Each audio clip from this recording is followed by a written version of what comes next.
Hi, and welcome to this edition of Fresh Hope for Mental Health. Our mission here at Fresh Hope for Mental Health is to empower you to live well in spite of your mental health challenge by sharing insights through interviews, practical tools for living well, encouragement, and courage for overcoming all from a Christian perspective. And now, here's your host, Pastor Brad Hafes. Hello, my friend, and welcome to Fresh Hope for Mental Health. I'm Brad Hafes, your host. Our purpose here on Fresh Hope for Mental Health is to empower you to live a faith-filled, rich, and full life in spite of having a mental health diagnosis. Well, today I want to talk about 8 questions that you can ask yourself in order to stay positive in a negative situation. Now, could be any kind of negative situation. Life happens. There is pain involved in this life. In spite of how many people think they shouldn't have pain or difficulties, there's difficulties, there's pain, there's negative situations. Sometimes it's negative people, sometimes it's just difficulties and frustrations that are negative. And they have the potential, anytime you're in a negative situation or dealing with negativity from people, it has the potential to pull you down into a deep, dark hole. And let's be honest, sometimes life has enough of this that it's difficult to have the bandwidth to deal with because your patience is gone. You know, I think of patience as being kind of like something that's kept in a reservoir, if you will.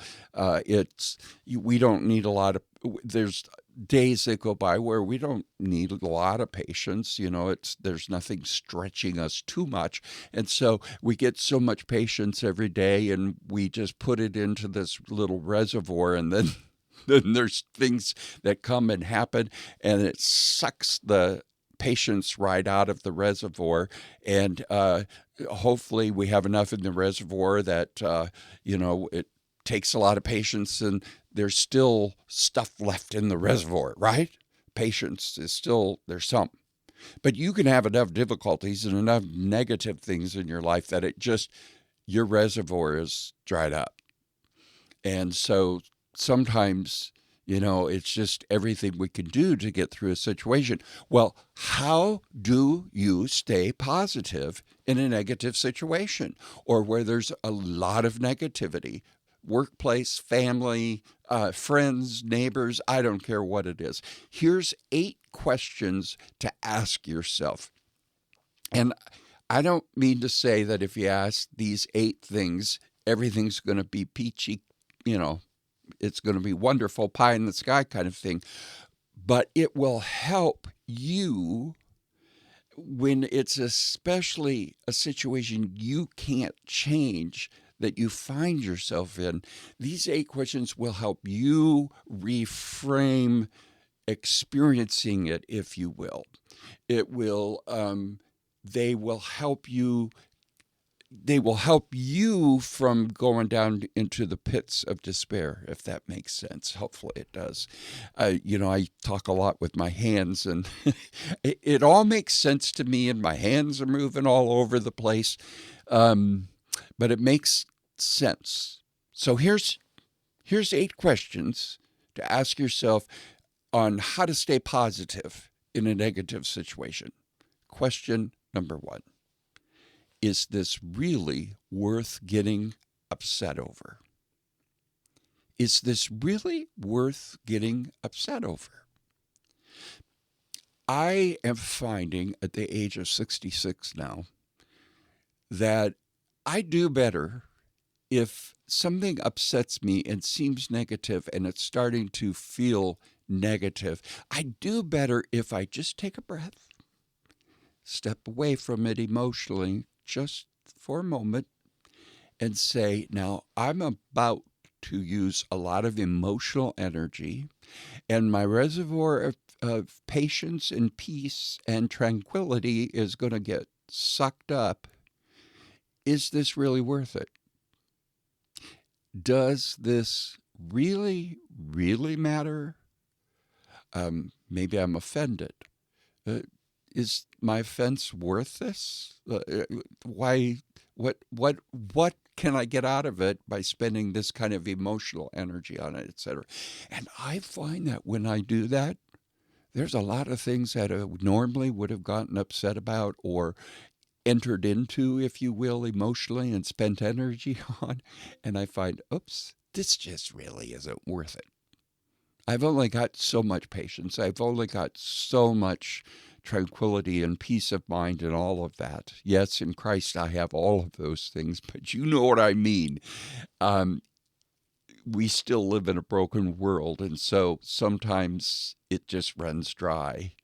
And of course, the Lord can intervene, and many times He does, but sometimes you just get to a point where your flesh is weak. You can't. So you have to ask yourself, is this worth it? Number one, that's question number one. Question number two, what is the lesson here? What can I learn from this? Boy, that's a really good question. You know, when you step away emotionally, not just physically, but you step away emotionally and you ask yourself, okay, so this is happening. What can I learn from this? What lesson is there here for me? There's times where I've walked into situations believing I could change them, and I found myself saying, I can't change this situation. I can't bring about a different way for this person to see the world. So why do I keep doing things like this? What's the lesson I need to learn about me? What's it say about me? Number three, am I overthinking, overreacting to this situation? Some of us are a little bit more of a drama type person, and we're a little bit bigger personality than the average person.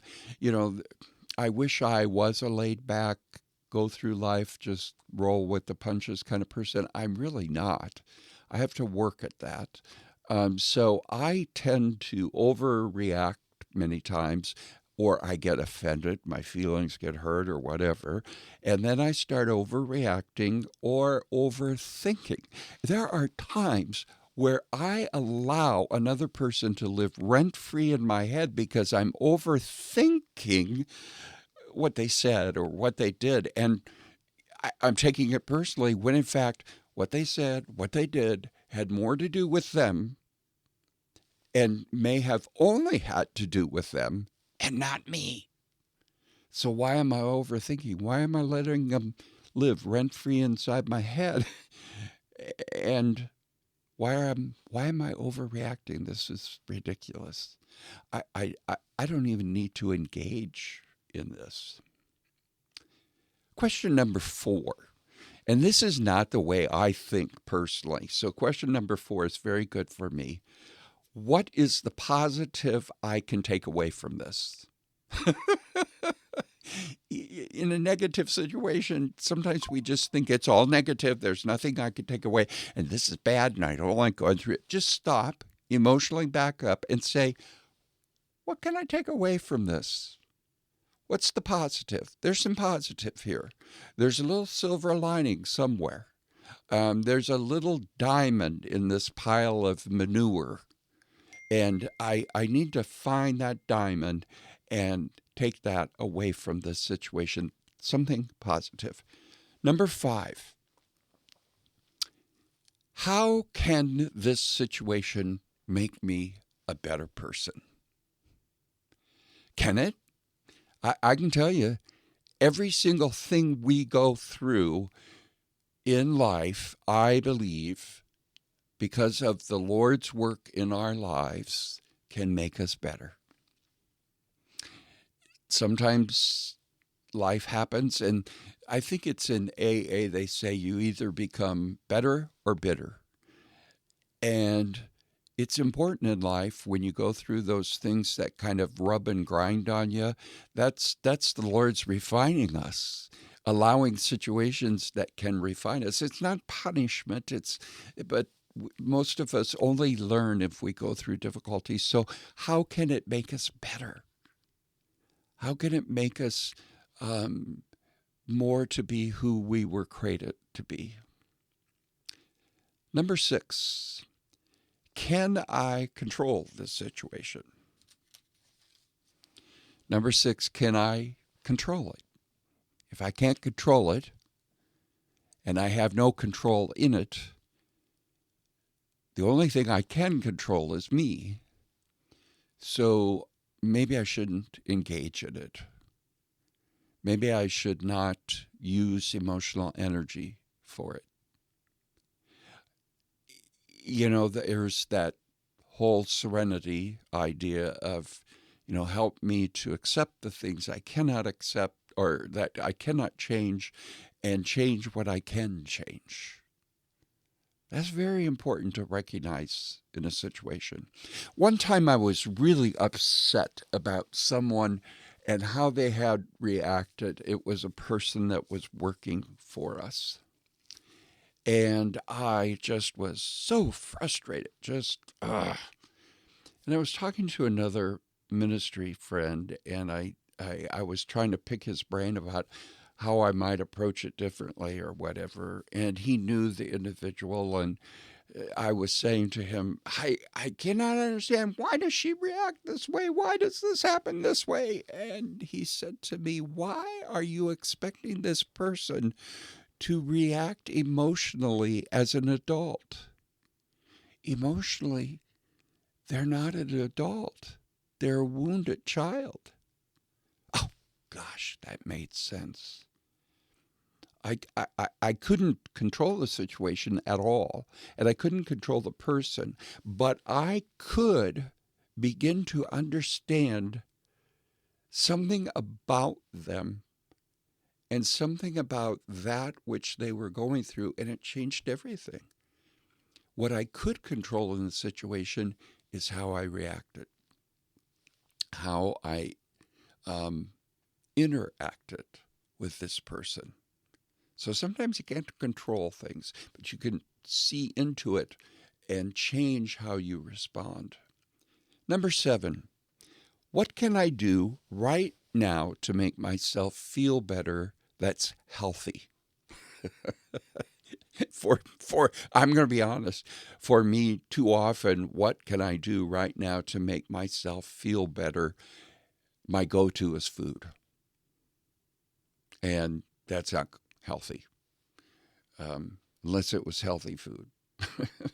But, what can I go to that will help me feel better right now? For me, a healthy thing to do is to sit down at my easel and get out my paints and paint with some either I know I'm weird, but I like Baroque music. I like,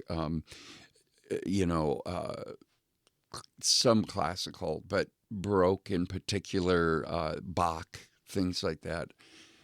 Just brings me peace of heart, peace of mind, and I go to a place emotionally that's peaceful and exciting and invigorating. That's healthy. Food, smoking, drugs, alcohol, you name it, those things are only going to cause more difficulties and more negativity in our lives. So what can you do right now that would make you feel better that's healthy? Then the 8th thing is sort of what I was describing just a little bit ago with the individual who was emotionally a broken child. And that is, how can I see this situation with love? How can I see it with grace? How can I see this situation with faith? You see, when you and I start looking at situations from a distance, if you will, emotionally, spiritually, it changes many times how we respond to the situation, how we interact with those who are involved in the negative situation. Well, like I said, I don't think these just click everything and make everything peachy keen and, just the way you want life to be.